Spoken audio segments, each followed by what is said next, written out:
An Australian doctor claims he's curing previously incurable diseases using an all-natural waste product we usually flush away, human stool. The treatment, known as faecal microbiota transplantation, or FMT, has been championed by Professor Tom Borody for 25 years. And as science begins to appreciate the critical role gut bacteria plays in human health, his treatment of diseases including Crohn's, colitis, autoimmune conditions and even neurological disease is provoking both criticism and excitement.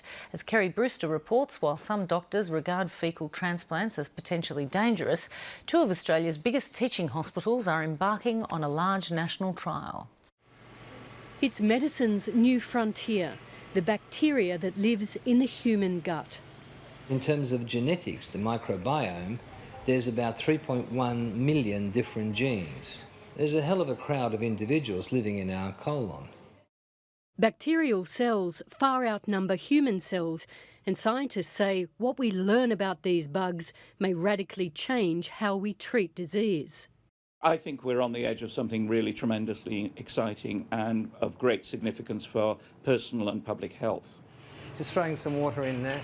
Professor Tom Borody isn't waiting for controlled clinical trials. Patients travel to his Sydney clinic from as far as the UK. They come for this procedure, faecal microbiota transplantation, or FMT, where donor human stool is injected into their intestine or colon. When we infuse these new bacteria, they are like a factory of antibiotics that have gone in there, and they weed out and kill the bug that we cannot identify.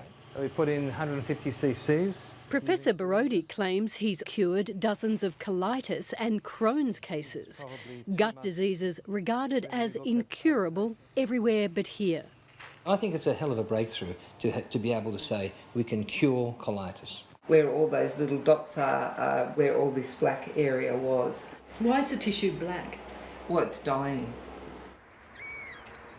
She's full of energy, but 13 years ago, nurse Suzanne Heskett was very ill, diagnosed with debilitating Crohn's disease. I really believe that I was so sick that I would have ended up with part of my bowel removed. And I know that a lot of Crohn's patients do. Professor Borody told Suzanne he could cure her. When Professor Borody offered this chance of a cure, I thought, well, hey, what if it works? It's an all-natural brew. Several donor stools and saline mixed together in a blender. They put a nasojejunum tube down so it goes into your small bowel, and then the stool transplant was done that way. It was a once-off sitting, about 5 hours and about 950 mils. Almost immediately, Suzanne says she felt better. Over months, her condition steadily improved. We did another colonoscopy to see, and I can remember waking up and hearing Dr. Borody say, if I didn't know she had Crohn's, I'd say this was a normal bowel. And I thought, oh, yes, yes. Totally normal. Totally normal, yes. But other doctors are not convinced FMT cured Suzanne Heskett. That's an anecdote. That's not actually a scientific approach. And with a lot of these conditions, there can be spontaneous improvement.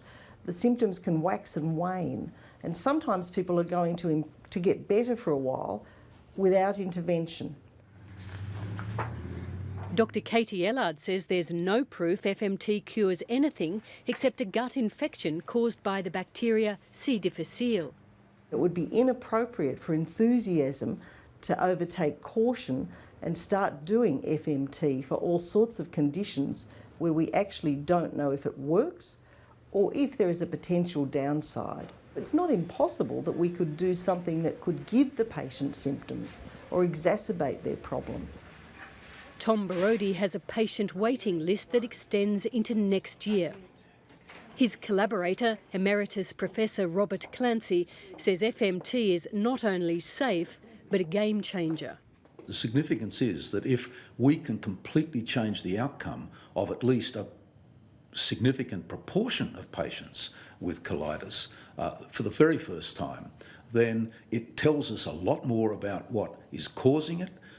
It opens up opportunities in other areas, other conditions, and it's very, very exciting on the edge of this new idea about how the bacteria in the gut are driving and talking to the rest of the body.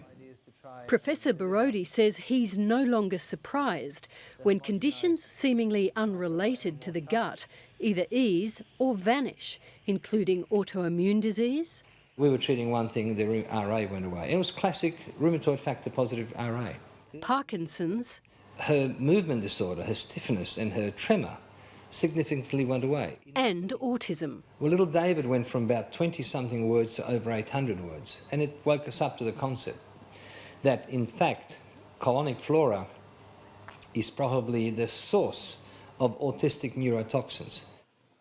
But scepticism is strong. Autism Australia says there's no evidence faecal transplants or antibiotics can treat autism. Parkinson's groups do not recommend them, the Australian Medical Association doesn't have a view on them, and Medicare offers no rebate. Why have you got that resistance there? Well, it's similar to if you had rung, let's say, 1985-86, the Gastroenterology Society of Australia, and asked them if there was a role for antibiotics in ulcer disease. What would they say now if you asked them? Recently, scientists found the distinct pathological signature for Parkinson's in the colons of people in the early stage of the disease. CSIRO thinks such discoveries open the way for a profound change in treating and perhaps one day preventing diseases that plague the modern world. The interaction between the microflora, but particularly their products and the substrate, holds immense potential for the management and prevention of serious diseases, colorectal cancer, inflammatory bowel disease, perhaps even conditions like Alzheimer's and autism and Parkinson's. We're fairly sure it can change the level of immunity. We know that allergies are very different in today's world, and we attribute that to changes in the gut flora. So it's just an extension of these ideas to consider disturbed brain structure and function, heart maybe. We're looking at all of these conditions in a very different light. A nationwide trial of faecal transplants as a treatment for colitis is about to get underway under the direction of St Vincent's hospitals in Sydney and Melbourne. Kerry Brewster, Lateline.